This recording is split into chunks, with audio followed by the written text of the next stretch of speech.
Евангелии от Луки, 14 глава, 26-27 стихи, за Иисусом следует множество народа. И Он оборачивается к ним и говорит: «Кто приходит ко мне и не возненавидит отца своего, и матери, и жены, и детей, и братьев, и сестер, а притом и саму жизнь свою, тот не может быть моим учеником. И кто не несет креста своего и идет за мной, не может быть моим учеником».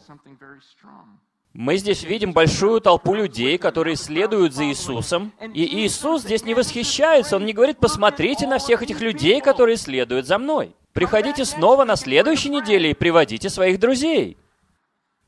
Нет, Он смотрит на эту толпу, и вместо радости в Его словах звучит скептицизм. Он как бы указывает на них пальцем и говорит: «Я вообще не уверен, что вы должны быть здесь. Потому что вы не можете следовать за мной, если вы не будете ненавидеть своего отца, мать, жену, детей, вашу собственную жизнь. Вы готовы поднять крест и умереть вместе со мной? Если нет, то вы ошиблись адресом. Наверняка вас где-то ждут другие учителя».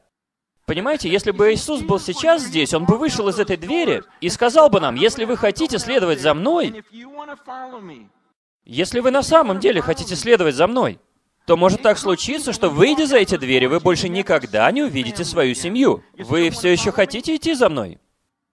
На самом деле, что может случиться, если вы выйдете за эти двери вместе со мной? Может так случиться, что там стоит несколько крестов на улице. И я обернусь к вам и скажу: «Возьми вот этот вот крест и иди. Мы пойдем до того места вместе, где нас будут пытать, и там мы умрем. Ты все еще хочешь со мной идти?» Ты будешь нести свой собственный крест, и потом тебя прибьют к этому кресту. Ты все еще хочешь идти за мной? Потому что если ты не готов идти до конца, то ты не можешь быть моим учеником. И Он показывает это очень четко в следующих стихах. Он говорит: «Подумайте об этом. Кто из вас, желая построить башню, не сядет прежде и не вычислит расходов? Имеет ли он то, что ему нужно для завершения строительства? Чтобы, когда он заложит фундамент и не сможет завершить, все видящие не стали смеяться над ним, говоря: этот человек начал строить и не смог окончить». Он говорит: подумайте, если вы собираетесь что-то строить, нужно сначала сесть и посчитать, хватит ли у вас денег. Готов ли я вложить все, что у меня есть в это здание, и потом окажется на полпути, что у вас не хватило финансов. Иисус говорит: подумайте, готовы ли вы идти со мной до конца. Потому что, следуя за мной, вы можете потерять абсолютно все. И именно такое послание мы должны передавать людям сегодня. Пойми, я не могу тебе обещать, что у тебя останутся твои старые друзья, что с тобой вообще кто-то захочет дружить, если ты будешь следовать за Иисусом. Я не знаю, ты наверняка будешь чувствовать себя одиноким. Ты потеряешь свою репутацию. Многие взаимоотношения разорвутся. Твои родители могут возненавидеть тебя. И мы все являемся свидетелями этого, когда люди из других религий обращаются ко Христу. На самом ли деле Иисус настолько ценен для вас, что вы готовы отказаться от всего в своей жизни ради Него? И если нет, то не надо следовать за мной, говорит Иисус. Друзья, прочитайте этот текст еще раз и скажите: может быть, я все это придумал? Я вот читаю этот текст и вижу, что Иисус именно об этом говорит. И затем Иисус дает еще одну иллюстрацию, на случай того, если вы все еще не поняли. Он говорит: или какой царь, идя на войну против другого царя, не сядет прежде и не посоветуется, силен ли он с 10 000 воевать с идущим на него с 20 000? Иначе пока тот еще далеко, он пошлет к нему посольство просить о мире. Так и всякий из вас, кто не отречется от всего, что имеет, не может быть моим учеником. Иисус как бы говорит: вы поняли иллюстрацию с недостроенной башней? Вы уверены, что вы хотите идти со мной до конца? Потому что иначе не нужно вам становиться вот такими вот христианами, которые начали свой путь, а потом сошли на полпути. Потому что это как война. Вы не начинаете бой, а потом говорите: ой, мне не нужно было в это ввязываться. Иисус говорит: подумайте об этом заранее. Мне очень нравится эта иллюстрация с войной, потому что мы забыли, что христианство — это поле битвы. Мы находимся на войне. И вот почему многие так называемые христиане начинают жаловаться, когда начинаются сложности. Они говорят: а я-то думал, что все будет так или вот так вот. И это потому, что кто-то обманул нас. Он сказал нам, что, обратившись ко Христу, наша жизнь обязательно наладится. Идти за Христом легко и весело, в то время как Иисус сказал, что это будет жизнь, наполненная страданиями. И вот теперь мы все жалуемся. Вот представьте себе, если бы солдат находился где-то на поле боя, и вот он бежит назад с поля боя, подбегает к командиру, и вот он подбегает к нему и кричит: «А, эти же люди стреляют в нас!»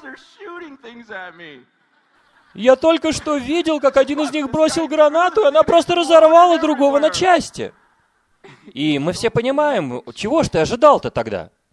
Здесь идет война.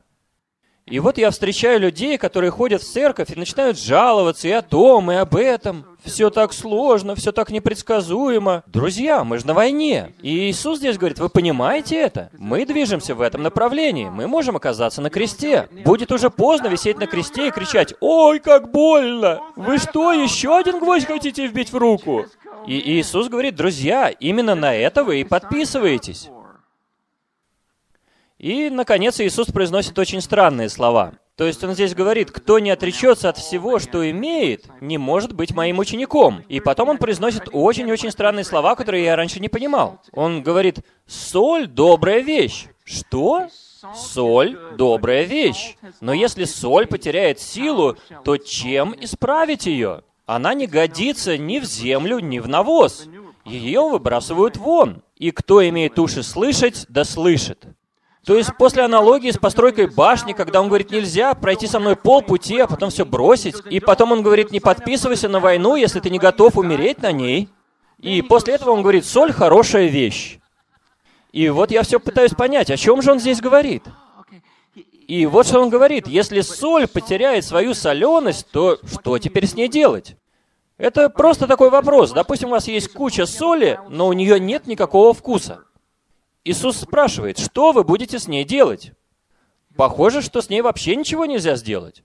Если выбросить ее на землю, никакой пользы от этого не будет. То есть, если вы смешаете плодородную землю с бесполезной солью, то вы просто испортите землю, правильно? И он говорит, вот этот вот бесполезный белый порошок, он не годен даже для кучи с навозом. То есть навоз можно хотя бы использовать, чтобы удобрить почву. И вот вы берете этот бесполезный белый порошок, кидаете его в навоз, и этим портите даже навоз. И вы уже начинаете понимать, о чем здесь говорит Иисус?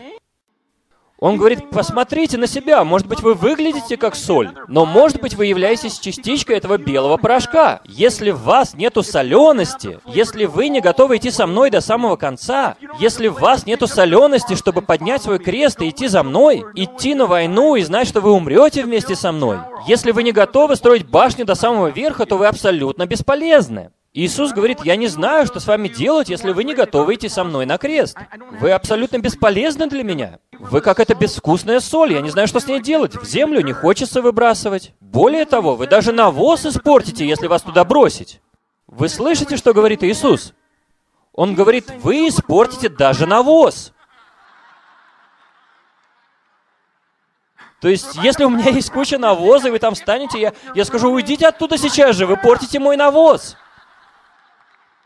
Потому что я знаю, где я буду использовать этот навоз, он будет удобрять мою почву. Но вы мне бесполезны, у вас нету посвященности. Вы не готовы идти на крест, вы не готовы строить башню, вы не готовы умирать, вы не готовы отречься от себя, от всего, что у вас есть полностью. Вы мне ни зачем не нужны. Я не собираюсь вас поливать, удобрять. Вы понимаете, к какому решению призывает вас Иисус? Я думаю, мы все это понимаем, когда мы читаем с вами Библию. Прочитайте этот текст сами и спросите себя, что мне теперь делать? И я для вас приведу простой наглядный пример. Предположим, в этом пакетике есть соль. Итак, смотрите, вот это вот настоящая соль. Вот здесь вот я насыплю немножечко настоящей соли. Вот, посмотрите внимательно, здесь вот немножко соли. Это настоящая соль, у нее вкус соленый. Если ее применить куда-то, то все будет соленое. А вот в этом стакане у меня есть много безвкусной соли. У этой соли, которая в стакане, нету никакого вкуса. Хорошо, поняли? Есть настоящая соль, а есть безвкусная. И какой человек в здравом уме возьмет вот эту вот безвкусную соль и высыпет ее вот сюда? Смешает ее с настоящей солью. Существует ли какая-нибудь польза от подобного действия? Какая польза от подобного смешения? Ее не существует. Конечно, вы можете ходить и говорить, посмотрите на мою большую кучу. Посмотрите, какая она большая. Нет, вы заметили, какая она большая куча? У меня очень большая куча. Но у вас куча-то чего?